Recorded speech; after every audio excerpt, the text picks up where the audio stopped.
Perkenalkan, nama saya Lutfia Zatadini dengan NPM terakhir 121. Di sini saya akan menjelaskan mengenai ilmu ekonomi Keynesian. Ilmu ekonomi Keynesian itu dapat dipahami dengan dua makna. Yang pertama, makna secara luas, dan yang kedua, makna secara sempit. Dalam makna luas, Keynesian itu seperti fondasi awal dari banyaknya teori makroekonomi. Kenapa? Karena Keynes ini adalah orang pertama yang menekankan bahwa permintaan agregat yang meliputi total belanja pemerintah, total belanja perusahaan, dan juga masyarakat ini sangat berperan besar dalam menentukan naik turunnya aktivitas perekonomian. Selain itu, Keynes juga yang menghubungkan antara pasar uang dan juga pasar barang. Menurutnya, kedua pasar ini tuh saling mempengaruhi dan tidak bisa dipisahkan. Lalu, ada dua gagasan besar yang dikemukakan oleh Keynes. Yang pertama yaitu sticky wage atau upah lengket, dan yang kedua yaitu animal spirit atau naluri hewani. Upah lengket adalah kondisi ketika ekonomi sedang lesu tetapi upah cenderung sulit untuk turun. Perusahaan itu biasanya enggan untuk menurunkan upah karyawan mereka karena jika diturunkan akan menurunkan semangat kerja karyawannya pula. Nah, maka dari itu perusahaan biasanya memilih opsi untuk mengurangi jumlah karyawan mereka yang akhirnya akan menyebabkan pengangguran. Animal spirit atau naluri hewani ini merujuk pada faktor psikologis, yaitu ketika orang merasa pesimis, maka dia akan cenderung mengurangi konsumsi dan investasi. Sebaliknya, ketika orang merasa optimis, maka dia akan meningkatkan belanja dan investasinya. Selanjutnya yaitu Keynesian dalam makna sempit. Ini biasanya mengacu pada mereka yang percaya bahwa pemerintah itu perlu aktif dalam menstabilkan ekonomi.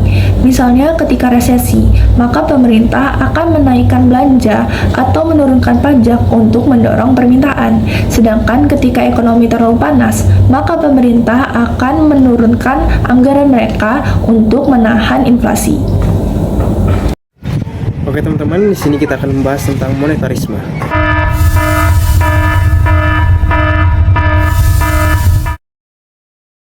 Monetarisme sendiri merupakan aliran ekonomi yang dipopulerkan oleh Milton Friedman, yang dimana aliran ini menekankan bahwa jumlah uang beredar memiliki peran yang penting dalam menentukan inflasi dan juga PDB nominal. Kemudian, menurut monetaris, Bank sentral sebaiknya tidak perlu terlalu sering ikut campur dalam urusan perekonomian, karena yang terpenting adalah menjaga pertumbuhan uang beredar agar tetap stabil. Selain itu, terdapat konsep kecepatan peredaran uang, yang dimana ini menunjukkan seberapa sering uang tersebut digunakan dalam transaksi dalam waktu 1 tahun. Konsep ini dirumuskan dengan persamaan kuantitas M dikali V sama dengan P dikali Y, yang menunjukkan hubungan antara jumlah uang beredar, output, dan juga tingkat harga. Selanjutnya, asumsi utama teori kuantitas uang. Monetaris beranggapan bahwa kecepatan peredaran uang itu relatif konstan, sementara output real itu ditentukan oleh faktor produksi seperti tenaga kerja dan teknologi, bukan dari jumlah uang. Oleh karena itu, jika jumlah uang beredar meningkat, maka dampak utamanya adalah kenaikan tingkat harga atau inflasi. Bahkan menurut pandangan monetaris, inflasi selalu merupakan suatu fenomena moneter. Dalam hal permintaan uang, monetaris berpendapat bahwa masyarakat memegang uang terutama karena pendapatan, bukan karena perubahan suku bunga. Jadi, jika bank sentral menambah jumlah uang beredar terlalu cepat, maka yang terjadi bukan kenaikan produksi, melainkan kenaikan tingkat harga. Dengan kata lain, peningkatan jumlah uang beredar yang tidak terkendali akan memicu terjadinya inflasi. Kita bisa mengambil contoh pada tahun 98, ketika Indonesia terjadi krisis moneter, di mana di situ untuk menyelamatkan perbankan dan perekonomian terjadi peningkatan jumlah uang beredar yang besar. Tapi peningkatan uang beredar yang besar ini tidak diimbangi dengan produksi barang dan jasa. Sehingga akibatnya apa? Harga barang jadi melonjak tinggi, kemudian inflasi di Indonesia mencapai lebih dari 70%, dan daya beli masyarakat menjadi turun. Nah, hal ini sesuai dengan pandangan monetarisme, yang dimana ketika M atau uang beredar naik tajam, kemudian tidak diimbangi dengan Y atau output realnya, dalam kata lain Y atau output realnya relatif tetap, maka yang terjadi adalah kenaikan P atau tingkat harga, sehingga mengakibatkan terjadinya inflasi. Contoh lainnya, setelah krisis, Bank Indonesia menerapkan kebijakan moneter yang lebih ketat dengan tujuan utama menjaga stabilitas inflasi dengan cara mengontrol jumlah uang beredar dan mengatur tingkat suku bunga acuan. Jadi, Bank Indonesia tidak mendorong pertumbuhan ekonomi dengan cara mencetak uang, melainkan menjaga pertumbuhan uang agar tetap stabil. Hasilnya apa? Inflasi Indonesia relatif terkendali di kisaran angka 2-4% dan stabilitas ekonomi terjaga. Nah, hal ini mencerminkan prinsip monetarisme bahwa peran utama bank sentral adalah menjaga inflasi melalui jumlah uang beredar, bukan melakukan intervensi yang berlebihan. Halo semua, perkenalkan, nama saya Salsabila Akhirudin dengan NPM terakhir 125. Di sini saya akan menjelaskan tentang ilmu ekonomi sisi penawaran. Ilmu ekonomi sisi penawaran adalah pendekatan yang menekankan peran produsen, tenaga kerja, dan perusahaan dalam mendorong pertumbuhan ekonomi. Berbeda dengan pendekatan permintaan. Teori ini percaya bahwa perekonomian dapat tumbuh lebih cepat jika pemerintah memberi insentif untuk meningkatkan produksi. Kebijakan yang sering digunakan adalah pemotongan pajak, deregulasi, dan pemberian insentif investasi. Tujuannya adalah agar pelaku ekonomi lebih terdorong untuk bekerja, berinvestasi, membuka usaha, dan meningkatkan kapasitas produksi, sehingga penawaran barang dan jasa meningkat. Sekarang saya akan menjelaskan tentang evaluasi kebijakan sisi penawaran. Pendukung menyatakan bahwa pemotongan tarif pajak dapat meningkatkan insentif bekerja karena masyarakat dapat menyimpan lebih banyak dari pendapatannya. Dengan pajak rendah, konsumsi meningkat, investasi bertambah, tenaga kerja naik, dan produksi tumbuh lebih cepat. Namun, banyak ekonom mengkritik bahwa dampaknya tidak sebesar yang diklaim. Penelitian pada era 1980-an menunjukkan bahwa kenaikan jumlah orang yang bekerja maupun jam kerja hanya meningkat sedikit. Pertumbuhan ekonomi pada waktu itu juga dipengaruhi oleh penurunan inflasi, bukan semata-mata dari kebijakan pajak. Nah, kesimpulannya, kebijakan sisi penawaran itu memberikan efek positif, tetapi tidak selalu menghasilkan lonjakan besar dalam produksi dan tenaga kerja. Dengan NPM terakhir 087. Di sini saya akan menjelaskan mengenai ilmu makroekonomi neoklasik. Baiklah, ilmu makroekonomi neoklasik ini menggunakan hipotesis ekspektasi rasional, yang mana itu masyarakat lebih mengetahui tentang model sejati dari perekonomian saat ini dengan berorientasi kepada perekonomian di masa depan. Untuk contohnya itu adalah masyarakat mengetahui tingkat inflasi yang ditentukan pada perekonomian saat ini dan menggunakan model ini akan memperkirakan tingkat inflasi pada masa yang akan datang. Baiklah, selanjutnya ada arti dari fungsi penawaran Lukas, yaitu output bergantung kepada tingkat harga real saat ini atau P dikurangi dengan kejutan harga atau price to price. Dari fungsi penawaran ini dapat kita ketahui bahwa kebijakan antisipatif itu tidak mempengaruhi output. Baiklah, selanjutnya ada teori siklus bisnis real, yang mana itu berupaya menjelaskan fluktuasi siklus bisnis dengan asumsi bahwa harga dan upah itu bersifat fleksibel dan ekspektasi rasional. Biasanya itu ditekankan kepada guncangan akibat perubahan teknologi dan hal lainnya.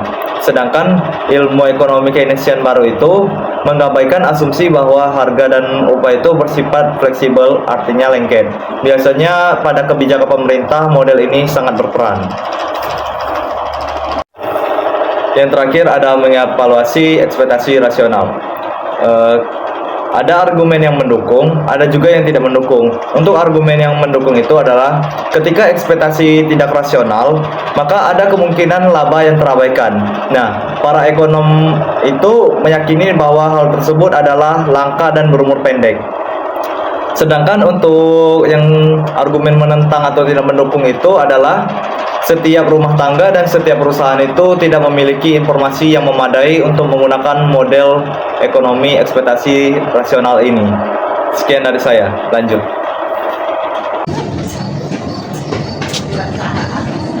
Kembali lagi dengan saya, Nada Safaira Rizkin, dengan nomor NPM 2511031098. Pernahkah kalian mendengar yang namanya ekonomi perilaku?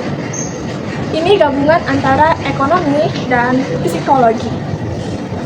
Di dalam ekonomi pasif, kita tuh menghitung secara rasional, dihitungnya secara terukur, dan kita tuh memilih yang paling optimal. Akan tetapi, fakta di lapangan itu realitanya masih ada yang kayak bias, belum lagi kita tuh terlalu emosional dan memutuskan dengan gegabah. Dan juga ada yang faktor terjebak godaan reward cepat dan tindakan impulsif.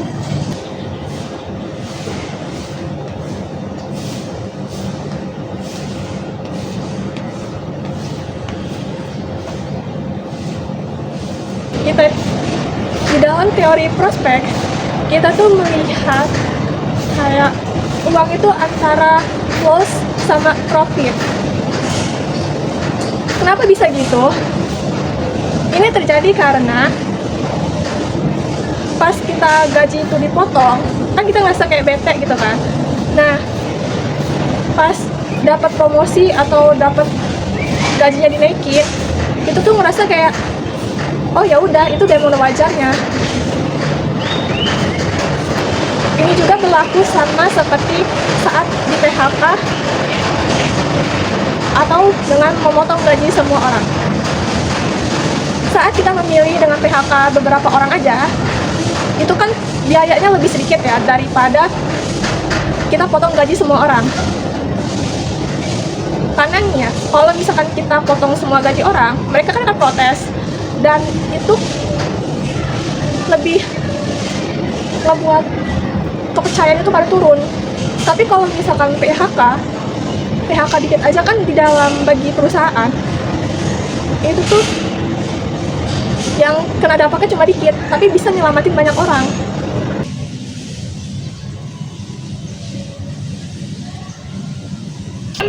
Perilaku menabung, kita tuh lebih cenderung suka sama yang uangnya cepet. Tapi kalau diminta nunggu lebih lama, kita malah cenderung sabar. Rasanya kayak nggak konsisten gitu ya. Nah, inilah yang namanya perilaku nabung. Di era sekarang, yang paling relevan dengan perilaku nabung ini adalah kayak judol sama pinjol. Keduanya punya kesamaan yang mirip. Mereka dapat duitnya cepat. Dan jadi ada dopamin kan. Mereka jadi ngerasa seneng dan bisa ngedapetin segalanya lebih mudah. Begitu dapat bunganya, harus bayar cicilannya, mereka akan sakit kepala, bahkan pusing ngelunasinnya. Itulah kenapa sudah banyak yang pinjol dan judol ini sangat berbahaya bagi kita.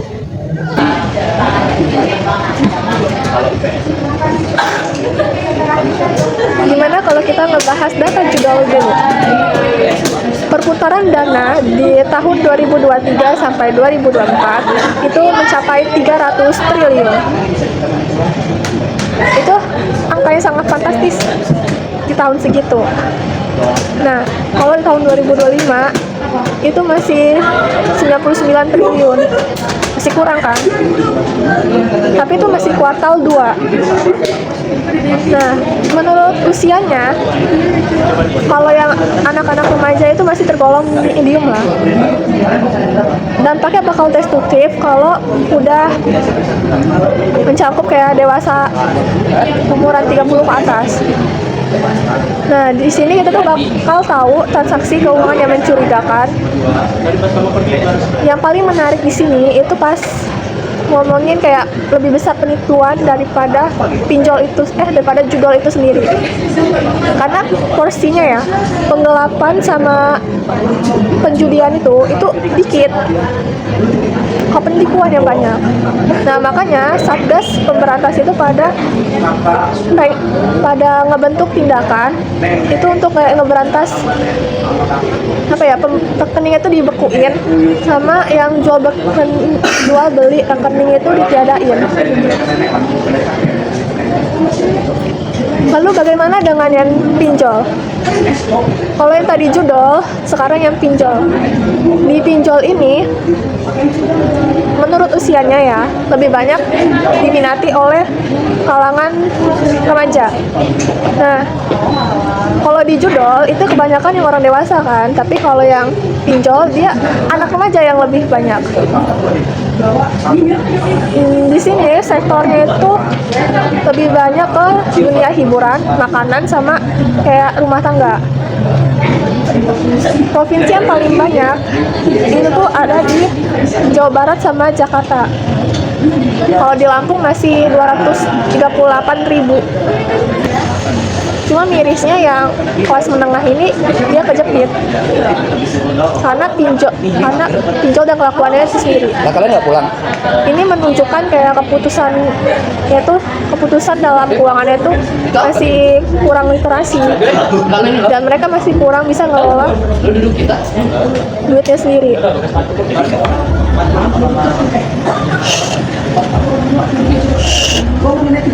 Sekarang kita ngebahas 3 masalah saat menguji model alternatif ini. Di ekonomi perilaku kan ada yang namanya pengujian. Nah, pas dievaluasi modelnya ini, menurut datanya tuh, kalau data secara ekonomi ada kan, yang data yang tadi barusan aku sebutin. Tapi kalau data yang kayak perilaku kayak bias, terus impulsif, yang kayak kecenderungan yang lainnya, itu nggak terukur. Belum ada data yang menunjukkan kalau itu bisa diketahuin. Dan lagi, itu tuh nggak yakin loh, apa sih itu beneran lagi diuji apa enggak gitu kan, apa beneran lagi eksperimen, apa lagi gimmick. Karena kalau misalkan ketahuan lagi emang bener lagi eksperimen kan, orang yang lagi diuji itu kan lebih cenderung sesuai sama yang itu kan, ngasih infonya sesuai kebutuhan, dan bisa aja ya ada yang tutup-tutupin. Tapi kalau kayak gimmick doang gitu kan, kalau misalkan secara beneran itu tuh kayak ngebaur gitu aja loh, perilaku individu itu ngegabung jadi satu. Makanya kalau apalagi nggak ada standarnya kan, kalau misalkan eksperimennya beda ya hasilnya beda.